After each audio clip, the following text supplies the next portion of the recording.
Amen. Kumikilos pa. Baka kailangan na pang pagising. Okay, kailangan niyo po ako dahil simula ng isang araw pa, masakit na ang ulo ko. Medyo kumikirot. Simula po ito kagabi ng medyo malala. Kaya siguro ano lang po ito, kulang lang sa tulog, sabi ni Alberville. Kuya. At maganda po yung ating tema. Ano ba yung tema natin? Why we are a primitive Baptist. Ang pamagat po ng ating pag-aaralan, why we are a biblical primitive Baptist. Meron pa palang hindi biblical. Ito po yun. Tinutukoy pa natin dito ay yung biblical. Yan po yung hahanapin natin. Amen? Kasi Nakasumala. maraming mga non-essential tinatawag na wala na sa Biblia, pinapractice nila. Kaya gawin natin biblical sapagkat alam natin yung pag-uusapan po natin Biblia. Hindi horoscope, Hindi comics. hindi comic, hindi rin ho Facebook o magazine. Hindi yung magazine ng baril Pwede rin po yung magazine kasi kapag tayo sinalakay ng mga layuhan, may pang-depensa po tayo. Mga chief. Why we are a biblical primitive Baptist. Matthew chapter 16, verse 18, kapatid. Matthew chapter 16, verse 18, habang nagpipreach kanina si Elder Bill, mapatid ay ngayon lang po ako nag-outline, pero pinagpala ng Panginoon itong salita ng Diyos. At naisip ko po itong itong verse na ito. Ang sabi niya, and I say also unto thee, that thou art Peter, upon this rock I will build my church, and the gates of hell shall not prevail against it. At sinasabi ko naman sa iyo na ikaw ay Pedro, sa ibabaw ng batong ito ay itatayo ko ang aking iglesia, at ang mga pintuan ng Hades ay hindi magsipanangin laban sa kanya. Tayo po ay manalangin natin ng Diyos naming Panginoon. Pagpalain niyo po ang iyong mga salita, tinatas ka namin, ang dinadakila ka namin. Hindi po ang aming relihiyon, Panginoon, ang dahilan kung bakit kami po ay naligtas at nakaroon ng buhay na walang hanggan, kundi sa aming Panginoong Diyos na siyang nagplano ng kaligtasan, Panginoon. Pagpalain niyo pong umagang ito at ang iyong dakilang pangalan lamang po ang siyang mapapurihan at maitaas sa pangalan ng aming Panginoon Jesus. Amen at amen. Amen. At dito po sa ating binasa, mga kapatid, ang tunay na iglesia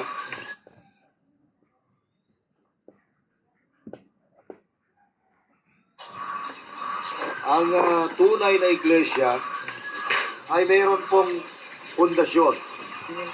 Amen. Sino po nagtayo ng bahay na walang pundasyon? Yung mga karpintero. Bubong na lang. Mata din po kami, actually. Karpintero din po ako. Skilled ng konti. Konti Yung lang. mga ginagawa po namin, kapag tinignan nyo, may papuntang Santa Fe. Sinabi mong Santa Fe, skill lo ng konti.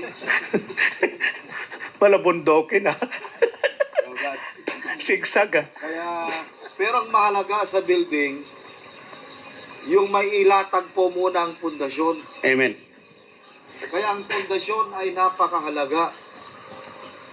Anong magandang pundasyon ang dapat po natin gagamitin?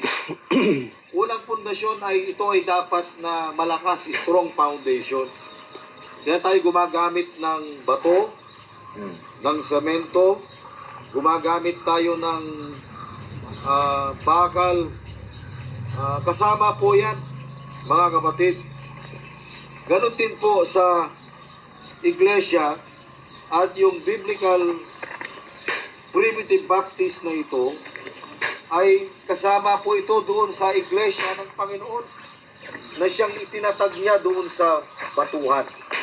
Hindi ho sa buhanginan.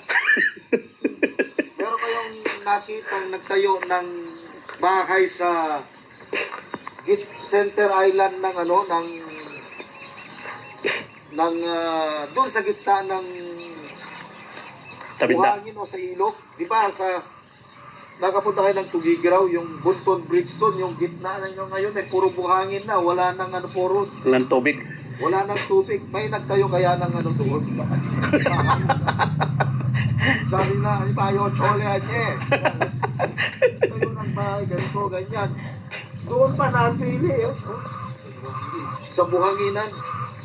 Kahit anong tibay ng pundasyon mo na ilalagay doon, ng bahay mo, kung sa buhanginan mo nilagay, walang kwenta, kapatid.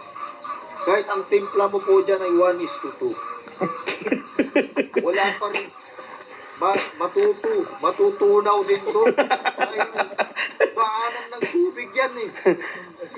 Matutumba. Matutwiga. Hindi ho nakalagay sa tamang pundasyon. Ngayong umaga, makikita po natin na ang ating pundasyon lamang ay walang iba kundi ang ating Panginoong Yesu Cristo. Kaya sa Biblia, ang ating pundasyon, mga kapatid, ay isang malakas na pundasyon.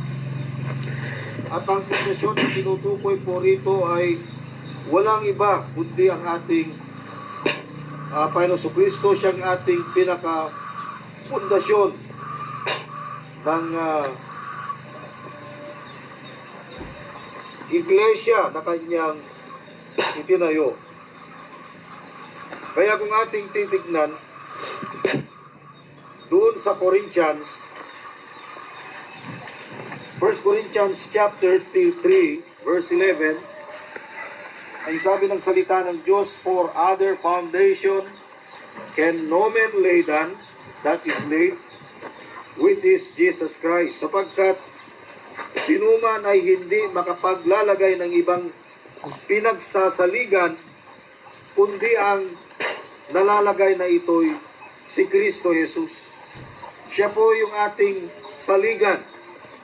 Siya po yung ating pundasyon, ang ating Panginoong Kristo, sapagkat siya ang ulo ng iglesia. At tayo, mga batid, ang dahilan kung bakit tayo ay nasa tunay na iglesia ng Panginoon, tinawag po tayong primitive. Salamat po dun sa definition. Sabi natin kanina ay original. Amen. Ibig sabihin, pag original, hindi pa rin binago yung turo. Amen. Old school. Original eh. Dati, hindi po na-improve. Tama? Salamat po. Hindi ho kailangan i-improve ang salita ng Diyos. Sapagkat ang salita ng Diyos hanggang ngayon po ay hindi pa rin nagbabago. Amen. Kaya kung ating titignan ang salita ng Panginoon doon sa Psalms chapter 12, verse 5 and 6. Psalms chapter 12, verse 5 and verse 6. Psalms chapter 12, verse 5. Tama ba yun? Chapter 12, verse 5. Tama, Jeff. Your words. Verse 6. The words of the Lord are pure words. Ang mga salita ng Panginoon ay mga dalisay na salita. As silver tried in the furnace of the earth, purified 7 times. Amen. Kagaya ng pilak na sinubok sa horno, sa lupa na makapitong dinalisay. 7 times purified. Uminom kayo ng purified water. Sample lang po ito. Di ba? Halos lahat na ng Tubig. iniinom natin, sinabi na hindi ko mineral, purified. Yun ang totoo. Kaya scam tong mga nagtitinda ng tubig eh. Purified. Sinasabi nilang mineral eh. Ilan yung process ng kanilang No. pag-filter. Wala na ko yung mineral, natanggal na. Ilang sala na eh. Sinala na kasi eh. Kaya ang natira na lang, ito mo, Purified. Mineral water. totoo po yun kasi wala nang na-absorb na sustansya at mineral yung katawan po natin. Pamatid uhaw lang. Amatid uhaw lang. Kaya kailangan natin ng rock salt. Yun. Oo, Himalayan. Gusto nyo bumili, kontakin nyo ako.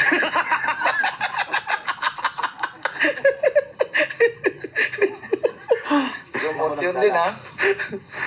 Hindi, ginigising ko lang kayo kasi ang sama na ng tingin nyo sa baka mamaya sabi ni Elder Benny, tuyo na tuyo na bangus. Tinutuyo pala yung bangus. Pero huwag kayong mag-alala mga kapatid, hindi kayo matutuyuan ng dugo. Dahil Doon po na yun, doon pa. Verse 7, purified 7 times. Thou shalt keep them, O Lord, and thou shalt preserve them from this generation To generation. forever. Kaya tayo ng mga primitive Baptists, number 1, why we are a primitive Baptist, number 1, because we have a blessed book. Amen. Meron tayong blessed book. Meron tayong salita ng Diyos na ganun kadalisay, ganoong na hindi nagbabago. Sabi ng Matthew 24:35, heaven and earth shall pass away, but my words shall not pass away. Sabi ni Joshua sa Joshua chapter 1, kung ating makita, this book of the law, verse 8, this book of the law shall not depart out of thy mouth, but thou shalt meditate therein day and night, that thou mayest observe to do according to all that is written therein. For then thou shalt make thy way prosperous, and thou shalt have good success. Gusto ba nating maging successful? Tama. Pero meron po tayong gabay. Anong gabay po natin? Yung salita ng Diyos. Kaya, mga kapatid, ito lamang po yung final authority po natin sa Amen. loob ng iglesia. Amen. Wala nang iba. Kasi naniniwala po tayo ng salita ng Diyos ay walang dagdag at walang bawas. Kaya meron po tayong blessed book. Itong salita ng Diyos na ito, 39 in the Old Testament. Tama ba? Tama. And 27 in the New Testament. Testament. And we have a complete library of 66 Books. books in the entire Bible. Kaya mga kapatid, mga kaibigan, kaya sinasabi po natin biblical sapagkat alam po natin na yung ating mga doktrina, ating mga practice, yung ating mga paglilingkod, mga kapatid, ang tunay na paglilingkod, yung ating pagsamba, ay makikita po natin yung gabay sa salita ng Diyos. We have a blessed book. Pangalawa,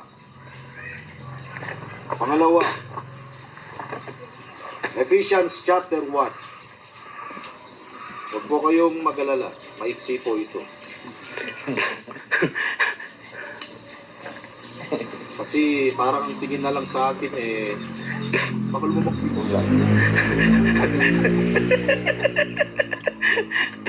Kung nasa likod mo ka, Elder, yung ulam. Nakakagutom. Nakakapong goods. Huwag kayong mag-alala. We have a blessed book, Number 2, Ephesians chapter 1 verse 4. According as He hath chosen us. Hindi ko itatakel po si kanyo yung historical primitive Baptist. Ano po? Kasi isa po yan sa pinag-aaralan ko hanggang sa ngayon. Kaya ang nilagay ko po dito ay biblical primitive. Amen? Amen. Kaya patawarin nyo ako. Kasi hindi maraming biblical. Maraming sulpot. Ano po? Kaya papakita ko sa inyo mamaya kung bakit totoo yung pinag-aaralan po natin. Ephesians chapter 1 verse 4, according as He hath chosen us in Him before the foundation of the world, that we should be holy and without blame before Him in love, having predestinated us unto the adoption of children by Jesus Christ to Himself, according to the good pleasure of His will, to the praise of the glory of His grace, wherein He hath made us accepted in the Beloved. Pangalawang bagay, why we are a biblical primitive Baptist. Number 1, we have a blessed book. Number 2, we have a blessed union in Christ. Meron tayong pinagpalang pagkakaisa kay Kristo. Meron tayong blessed union, mga batid. Pag sinabi natin blessed union o yung pagkakaisa na ito, hindi tayo yung nakipag-isa kay Kristo o hindi tayo yung nakipagrelasyon sa Panginoon. Sabi ng Biblia, we are chosen in Christ before the foundation of the world. So before the foundation of the world, we are chosen in Christ. We have a blessed union. Amen? Kaya hindi ka pa nga pinapanganak eh. You are already blessed. Ikaw ay pinagpala na. Amen. Sa spiritual na aspeto ng ating pamumuhay. Ito yung tinatawag nating mystical union. Baka ngayon nyo lamang po ito naririnig, mga batid. Because between Christ and the believer, there is a spiritual union that is a profound mystery. It is not a physical union, but it is a spiritual union. Meron ng connection. Kaya sabi ng Hebrews, that Christ is the anchor of our soul. Inangkla na tayo kailan? Before the foundation of the world. So we have a blessed union. We have a blessed union in Christ. Hindi baga, kung ating titignan yung ginawa ng Panginoon, before the foundation of the world, sabi niya sa verse 4, we should be holy and without blame before Him in love. We are predestinated. Tayo ay tinalaga sa pagkupkop. Para saan?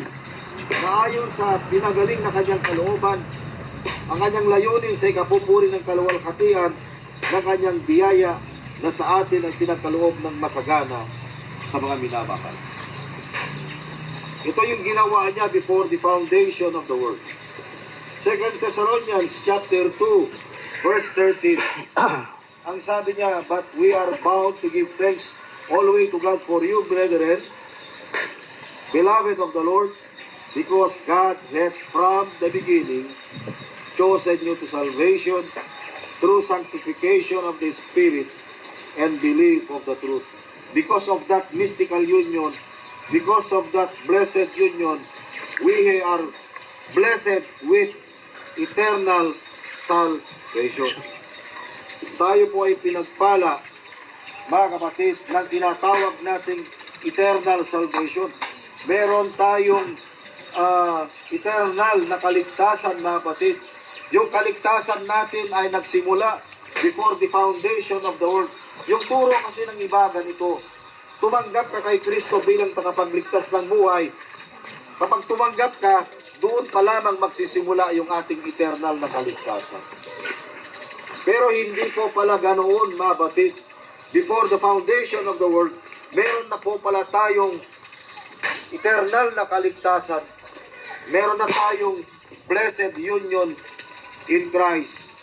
That's why we are called a biblical primitive Baptist. Paano mo nasabi? We have a biblical book. We have a blessed book. Amen? Amen. Ito lang naman ang final authority natin. Salita ng Diyos.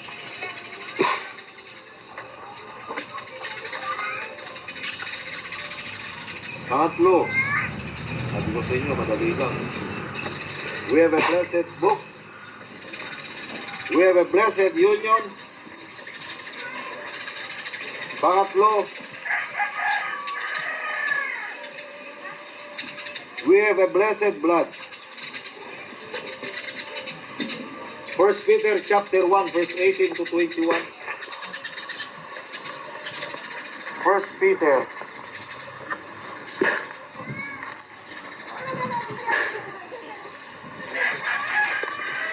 chapter 1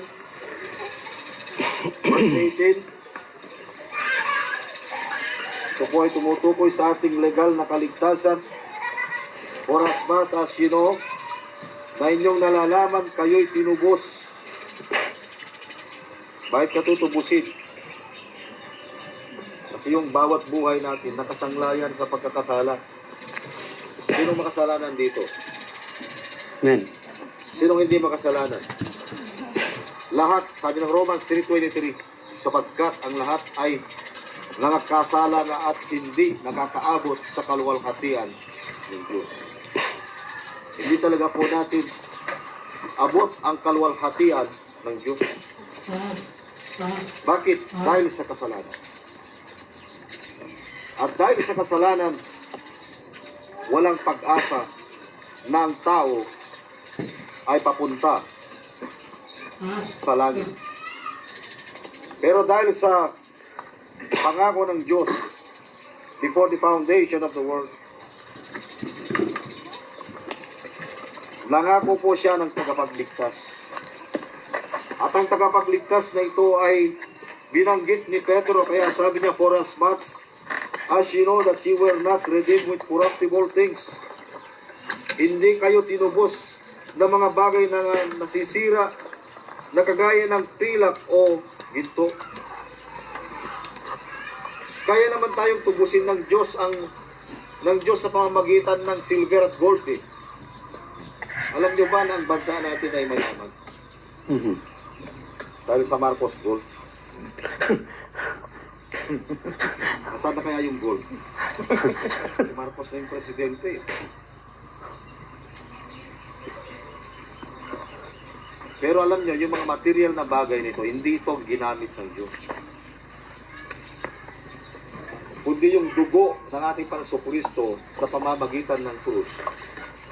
Sa pamamagitan ng, sabi ng Biblia, life is in the blood. Ang buhay ay nasa dugo. Diba yung iba kapag wala ng dugo, yung mga na-aksidente, sinasaksakan yan ng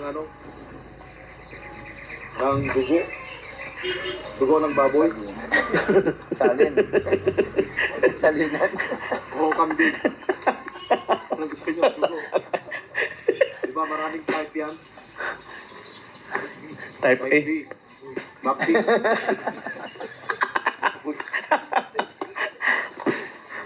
Pero hindi ho silver and gold sa Biblia, from your vain conversation received by tradition from your fathers, but with the precious blood of Christ, sa mahalagang dugo.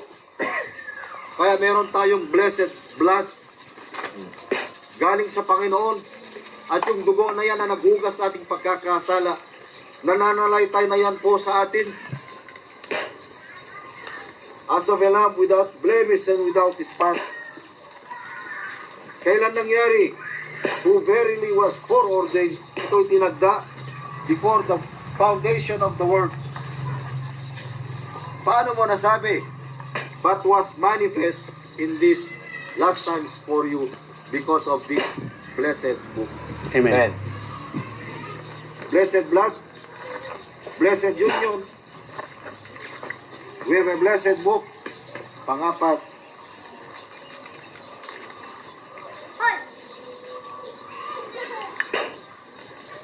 we have a blessed hope. Titus 2:13.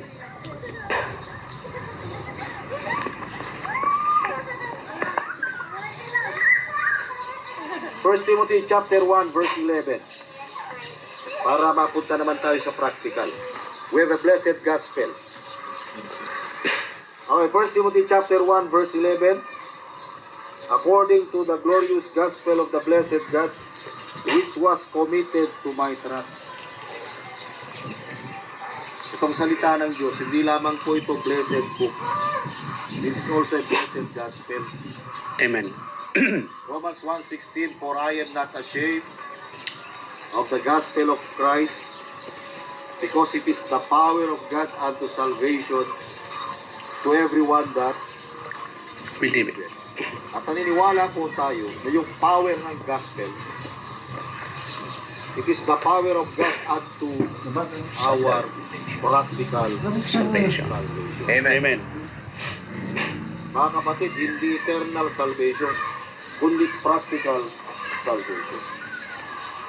Ang salita ng Diyos, maligtas tayo sa maling aral, maling pamumuhay, maling gawain, maling tradisyon, paganong paniniwala.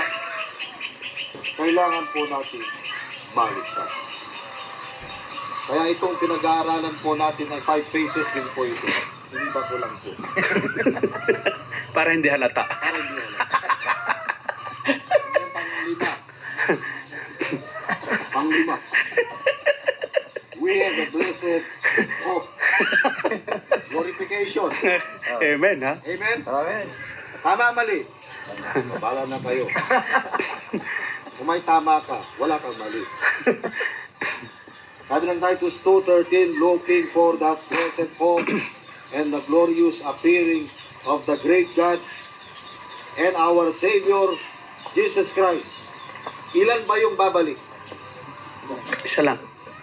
Great God and Savior. our Savior. Savior. Sabi nung nakausap namin, tignan mo, dalawa.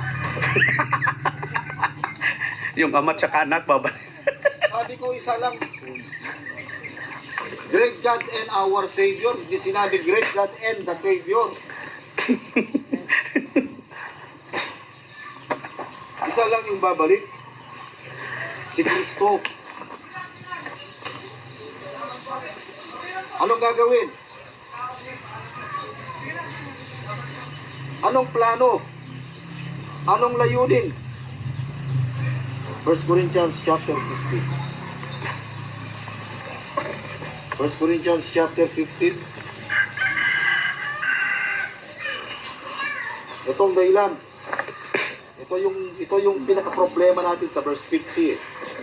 Now this I say, brethren, that flesh and blood cannot inherit the kingdom of God, at ang laman at dugo ay hindi makapagmamana ng kaharian ng Diyos.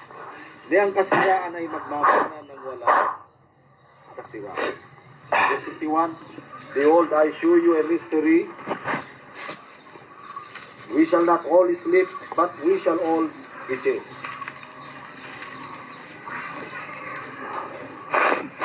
In a moment, this is now our blessed hope. In a moment, in the twinkling of an eye, at the last trump, for the trumpet shall sound, and the dead shall be raised incorruptible, and we shall be changed. Sa isang sandali, sa isang kisang mata, sa huling pagtunog ng pakakak, sapagkat tutunog ang pakakak at ang mga patay ay mga bubuhay na maguli na walang kasiraan. At tayo'y babaguhin. Yung katawan na yan na merong arthritis, may stroke ba? Arthritis. Stroke. Sinira ng kasalanan, babaguhin ng Diyos ng walang kasiraan. Amen. At yun yung huling kaligtasan na pinakahihintay po natin. Mga kapatid, Sabi ng verse 53, sapagkat kinakailangan na ito'y may kasiraan ay magbihis ng walang kasiraan, at itong mga kamatayan ay magbihis ng walang kamatayan. So yan, verse 54, datapwat pag sa itong may kasiraan ay mabibihisan ng walang kasiraan, at itong may kamatayan ay mabibihisan ng walang kamatayan. Yung katawan na daw ito, magbibihis na walang kamatayan. Amen. Ano yan? Bulletproof. Totoo. Hindi na kayang sirain. Yun ang tunay. Mhm. Wala nang kamatayan eh. Ano yan? Zombie? Hindi. Immortal body. Incorruptible body. Hindi na malulusaw. Mga kapatid. Yan tanong ng 55. O death, where is thy sting? Saan naroon o kamatayan ang iyong pagkatagumpay? Saan naroon o kamatayan ng iyong tigo? The sting of death is sin, and the strength of sin is the law. Verse 57, but thanks be to God which given us the victory through our Lord Jesus Christ.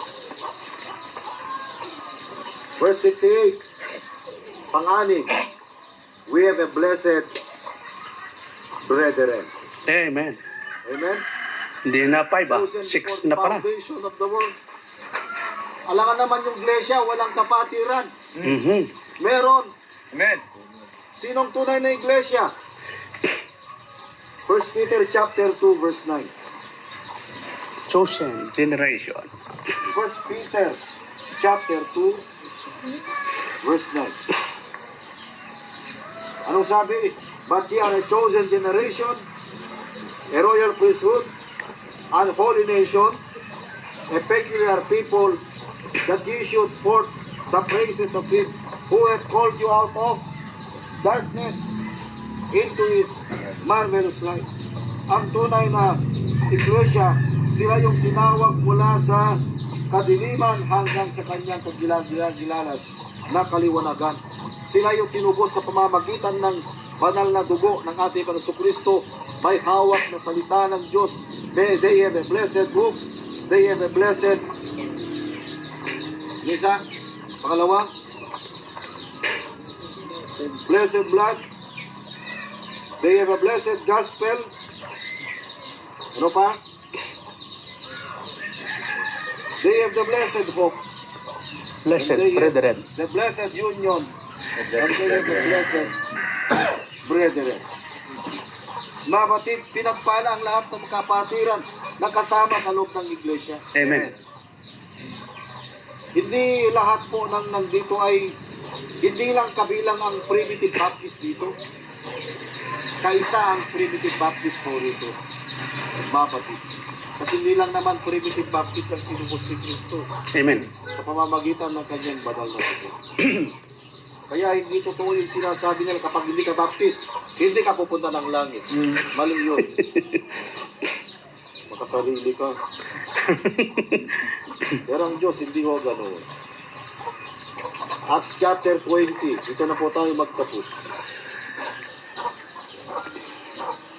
Acts chapter 20, mga kapatid. Sa libro ng Gawa. 28, verse 27. For I have not shunned to declare unto you all the counsel of God. Sabagat hindi ko ikinait ang pagsasaysay sa inyo ng buong kapasyahan ng Diyos. Sabi ni Elder Benny, hindi siya tumigil o kahit namatay yung tao si Tatay Lolo Edong 5 years Bible study. One-on-one discipleship. Face to face. Grabe, no? Hindi Google Meet, ha? Wala pang Google Meet. Kaya sabi niya, I have not shunned. Hindi ko kinait, hindi ako tumigil ang pagsasaysay sa inyo ng buong kapasyahan ng Diyos. Kaya sabi niya, take heed therefore unto yourselves. Ingatan ninyo yung sarili. At ang buong kawan, kayo yung mga kawan na binigay ng Panginoon sa inyong pastor. na sa kanila ay ginawa kayo ng Espiritu Santo ng mga obispo. Obispo, overseer. Di naman halatang obis yung inyong pastor. Overseer. To feed the church of God, which he hath purchased with his own blood. Ang iglesia na kanyang tinubos sa pamamagitan ng kanyang dugo. Kaya sabi Amen. natin kanina, we have a blessed blood. Yung dugo ng ating Kristo na naglinis, yun ay blessed sa lahat ng mga dugo. Sabi ng iba, may anting-anting. May kapangyarihan na maghugas sa lahat ng ating pagkakasala. Amen. Amen. Purihin ang Panginoon. Hallelujah.